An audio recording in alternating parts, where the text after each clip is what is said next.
សម្ដេចតេជោនិងសម្ដេចតបតីស្វាគមន៍វីរៈកងទ័ពទាំង18រូបវិលត្រឡប់មកវិញប្រកបដោយសុវត្ថិភាពសម្ដេចតេជោហ៊ុនសែនប្រធានព្រឹទ្ធសភានិងសម្ដេចតបតីហ៊ុនម៉ាណែតនាយករដ្ឋមន្ត្រីបានផ្ញើសារសម្ដែងការស្វាគមន៍ការវិលត្រឡប់មកវិញរបស់វីរៈកងទ័ពកម្ពុជាទាំង18រូបនៅព្រឹកថ្ងៃពុធទី31ខែធ្នូនេះតាមច្រកព្រំដែនខេត្តប៉ៃលិនទាំងបណ្ដាញសង្គមសម្ដេចតេជោនិងសម្ដេចធិបតីបានបង្ហោះសារនៃការស្វាគមន៍ខ្លឹមសារដូចគ្នាបែបនេះថាសូមស្វាគមន៍យុទ្ធជនទាំង18រូបដែលបាននិវត្តន៍មកកាន់មាតុភូមិប្រទេសវិញប្រកបដោយសុខសុវត្ថិភាពបើតាមក្រសួងការពារជាតិកម្ពុជាសង្ឃឹមយ៉ាងមុតមាំថាការដោះលែងយោធិនទាំង18រូបនេះនឹងចូលរួមចំណែកយ៉ាងសំខាន់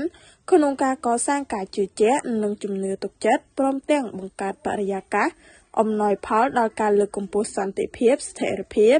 កិច្ចសហប្រតិបត្តិការអភិវឌ្ឍ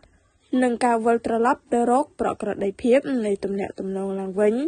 ដើម្បីជាប្រយោជន៍ដល់ប្រទេសជាតិនិងប្រជាជនទាំងពីរនាពេលដ៏ឆាប់ខាងមុខ